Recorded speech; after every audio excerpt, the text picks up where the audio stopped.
আকাশবাণী গুৱাহাটীৰ FM মহাবাহু উপন্যাস পাঠ এই অনুষ্ঠানত প্ৰচাৰ কৰি থকা হৈছে কাঞ্চন বৰুৱাৰ উপন্যাস অসীমত যাৰ হেৰাল সীমাৰ ধাৰাবাহিক পাঠ পাঠ অবনী বৰাৰ প্ৰযোজনা ইন্দ্ৰজিৎ দাসৰ অসীমত যাৰ হেৰাল সীমা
বিজুলী বেগেৰে কিছুদূৰ উটি আহি খুন্দা মাৰিলোঁ আন এটা প্ৰকাণ্ড ঢৌ ভাঙি চুৰমাৰ হৈ গ'ল ঢৌৰ পানীবোৰ নে নাওখন ভালেমান সময়লৈকে ক'ব নোৱাৰিলোঁ। নাওখন আধা পানীৰে ভৰি উঠিছে, তাত ওপঙি উঠিছে আমাৰ জোতা কাপোৰ টিফিন কেৰিয়াৰৰ বাতিবোৰকে আদি কৰি নাৱত থকা ভালেমান বস্তু।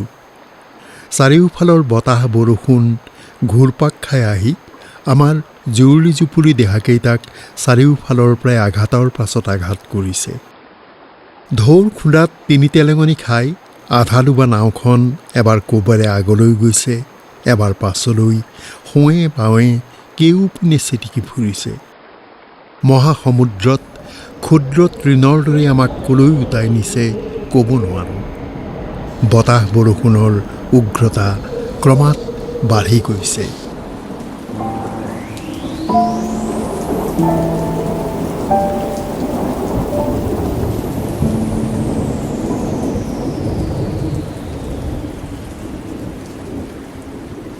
এবাৰ উৰুৱাই নিলে আমাৰ শেষ আশ্ৰয় নাৱৰ ওপৰৰ চৈখন।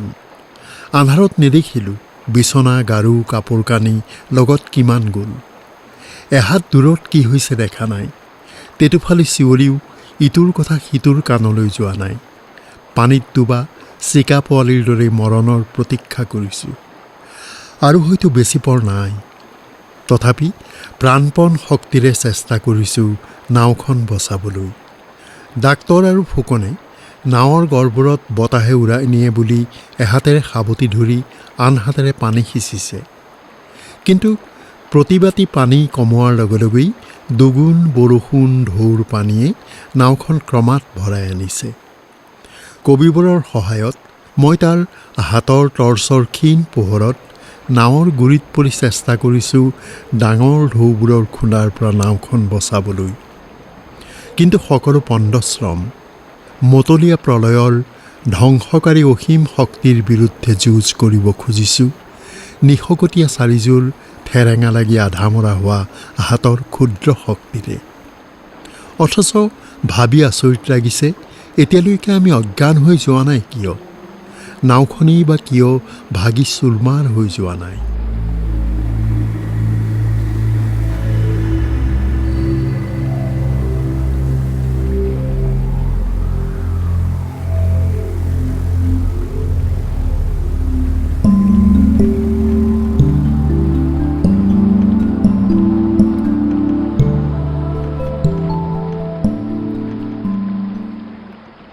নিৰাশাৰ মাজত আশাৰ ক্ষীণ পোহৰ ক'তো দেখা নাই।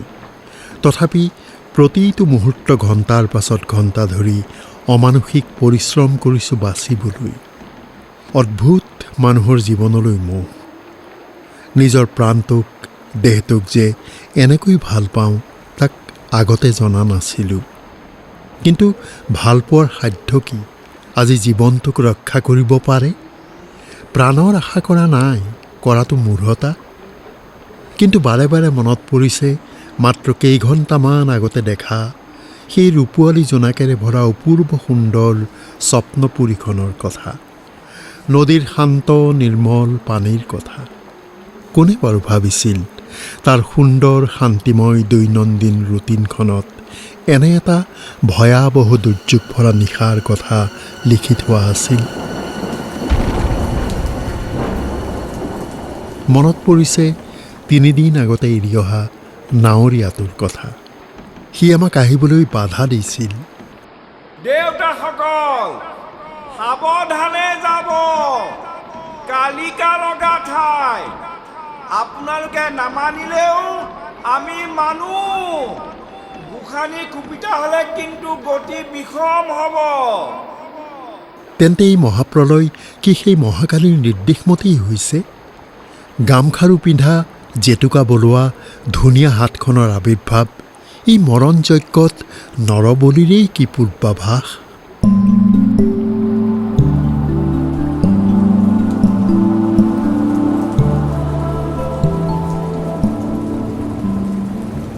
বতাহ বৰষুণৰ নিষ্ঠুৰ আঘাতত শৰীৰটো অৱশ হৈ উঠিছে। শাৰীৰিক কষ্ট অনুভৱ কৰিব পৰা সীমাও পাৰ হৈ যোৱাত ভাবিছোঁ, মৰণ নাহে কিয়? আহক, সি ইয়াতকৈ বেছি কষ্টকৰ কেতিয়াও নহয়। মৰণৰ ভয় পাহৰি পেলাইছোঁ। তাৰ কাৰণে প্ৰতি মুহূৰ্ত নিজক প্ৰস্তুত কৰি নিৰ্ভীক বীৰৰ দৰেই দেৱীক খাটিছোঁ। হে দেৱী, হে গোসানী, তুমি যিয়ে নোহোৱা লাগিলে সোনকালে আমাক পাৰ কৰি নিয়া। ক্ষুদ্ৰ পাছোতা মানুহৰ তুচ্ছ পাছোতা জীৱন ল'বলৈ এই বিৰাট মহাপ্ৰলয়ৰ আয়োজনৰ একো প্ৰয়োজন নাছিল।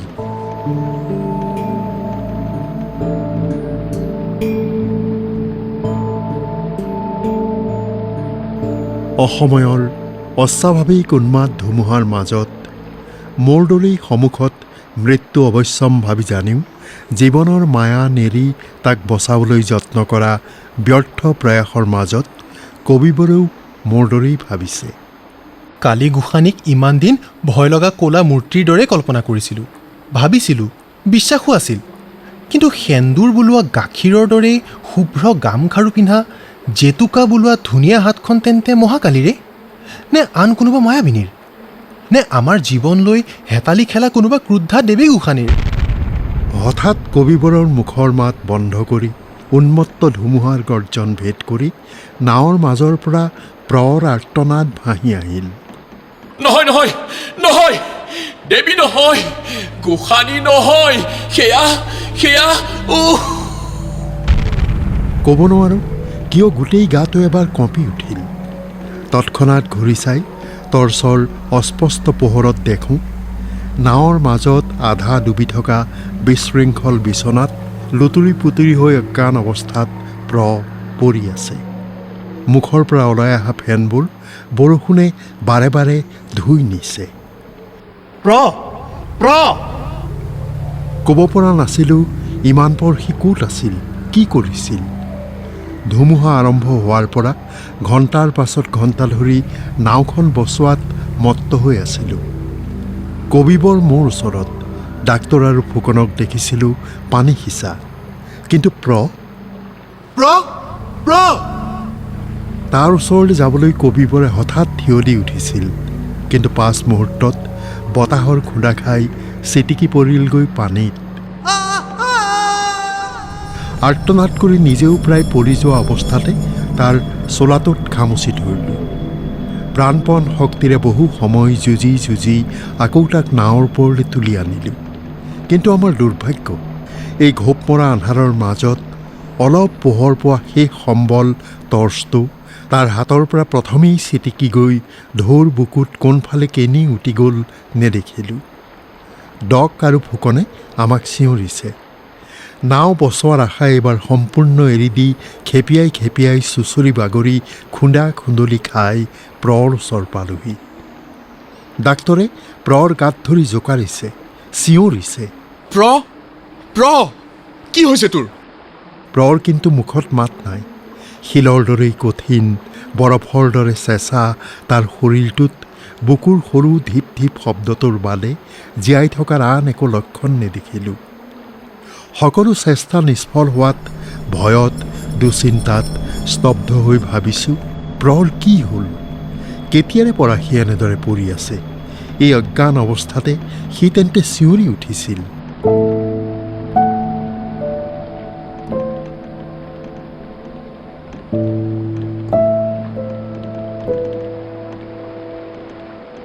ডুবি যোৱা জাহাজৰ মাস্তুলৰ আগতে লাগি ধৰা দি নাৱৰ পালতৰা আধা ভঙা যি বাঁহডাল এতিয়াও থিয় দি আছে, তাৰে গুৰিত প্ৰল বিচনাখন য'তপত খাই লাগি থকাত হয়তো বিচনাৰে সৈতে বতাহে তাক উৰুৱাই নিব পৰা নাই। আমাৰ বিচনাবোৰৰ চিনচাপ নেদেখি বুজিছোঁ, সেই সাৰ পাই উঠি বহাৰে পৰা বিচনা এৰা নাই। বোধ কৰোঁ তেতিয়াৰে পৰাই সি অজ্ঞান। ডক, কিবা এটা নকৰ কেলৈ? কবিবৰে ভঙা ভঙা মাতেৰে আকুল হৈ চিঞৰিলে। তই ডাক্তৰ, প্ৰৰ কি হৈছে নাচাও কিয়? Shut up! মই কি কৰিব পাৰোঁ? মনত নাই সেই হাতখন প্ৰৰ গাত ঠেলা দি হাঁহি উঠিছিল? কাৰ বুলি ভাবিছ সেই হাত? গোসানীৰ। গোসানীৰ? ইডিয়ট! গোসানীৰ? এইবাৰ যিটো ভয় খালোঁ তাৰ ওচৰত ধুমুহাও তুচ্ছ হৈ গ'ল। আটাইকেইটা ভয়ত ঠক ঠককৈ কঁপিছোঁ। কাৰো মুখত শব্দ নাই। কিন্তু আমাক দুগুণ ভয় খুৱাই প্ৰয় অজ্ঞান অৱস্থাত চিঞৰিলে। নহয় নহয় নহয় নহয় নহয়। ঠিক আগৰবাৰৰ দৰেই এইবাৰো যেন ডাক্তৰৰ কথাৰ প্ৰতিবাদহে কৰিলে। কি হৈছে তোৰ? আমাৰ টেটুফলা চিঞৰো প্ৰৰ কাণলৈ নগ'ল। সি এতিয়া মাজে মাজে কেঁকাইছে, প্ৰলাপ বকিছে।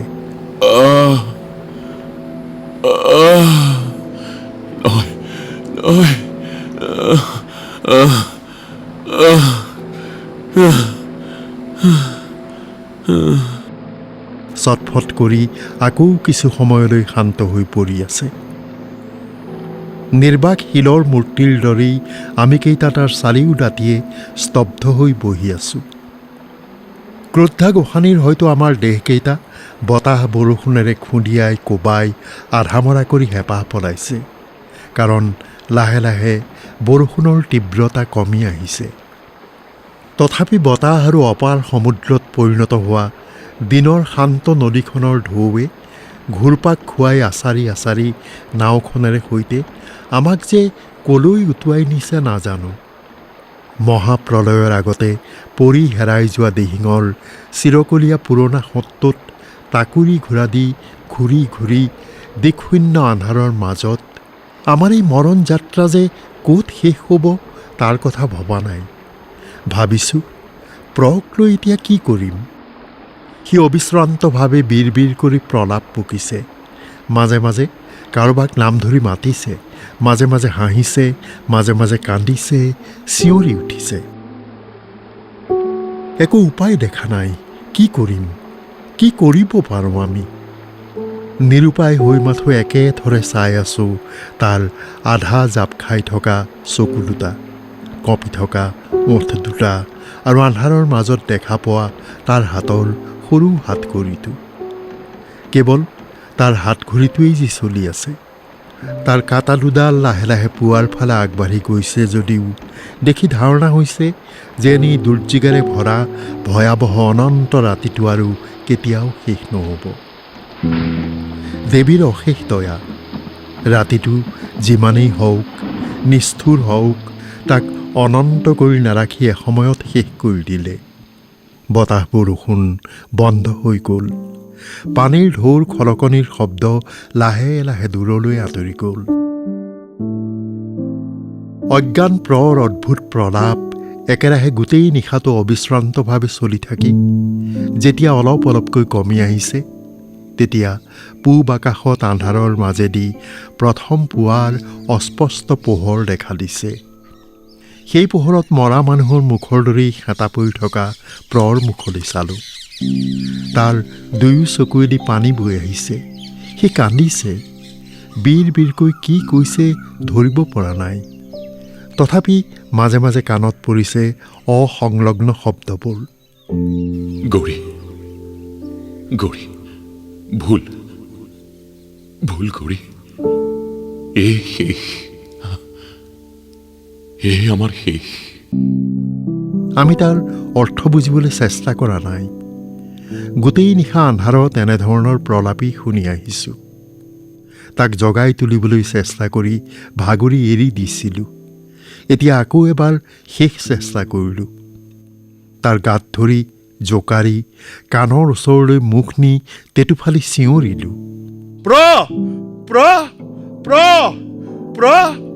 প্ৰৰ প্ৰলাপ এইবাৰ কিন্তু সম্পূৰ্ণ বন্ধ হৈ গ'ল। বোধ কৰোঁ মোৰ চিঞৰ তাৰ কাণলৈ গৈছে। বৰ আশা হ'ল আমি কেইটাই তাক বেৰি ধৰি উদ্গ্ৰীৱ হৈ তাৰ মুখলৈ চালোঁ। অলপ পাছতে চকুলোৰে ভৰা চকু দুটা প্ৰায় প্ৰথমবাৰলৈ মেলিলে।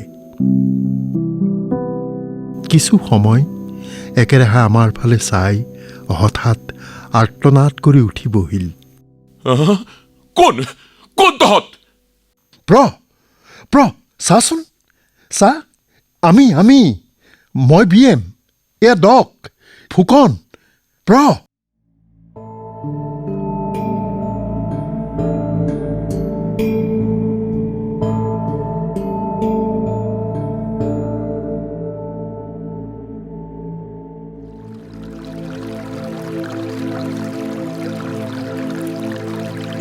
ইমান পৰে শ্ৰোতাসকলে উপন্যাস পাঠ অনুষ্ঠানত কাঞ্চন বৰুৱা ৰচিত উপন্যাস অসীমত যাৰ হেৰাল সীমাৰ ধাৰাবাহিক পাঠৰ ৬ষ্ঠ খণ্ডটি শুনিলে। পাঠ আৰু BMৰ চৰিত্ৰত অভিনয় কৰিলে অৱনী বৰাই। আন চৰিত্ৰত অভিনয় কৰিলে ইন্দ্ৰজিৎ দাস, ডক সত্যজিৎ গগৈ, ফুকন সুদীপ্ত শৰ্মা ভৰালী, কবিবৰ মনদীপ মহন্ত আৰু নাৱৰীয়া অৰুণজ্যোতি শইকীয়া। শীৰ্ষগীতৰ ৰচনা ৰাজীৱ বৰুৱাৰ, সুৰ জ্যোতিষ বৈশ্যৰ, সংগীত ধ্ৰুৱজ্যোতি বৈশ্যৰ আৰু কণ্ঠ চয়নিকা বৈশ্যৰ। আৱহ সংগীত তৰালী শৰ্মাৰ। প্ৰযোজনা ইন্দ্ৰজিৎ দাসৰ। অসীমত যাৰ হেৰাল সীমা উপন্যাসখনিৰ ধাৰাবাহিক পাঠৰ পৰৱৰ্তী খণ্ড প্ৰচাৰ কৰা হ'ব অহা সপ্তাহৰ এই একেটা বাৰৰ এই একে সময়তে।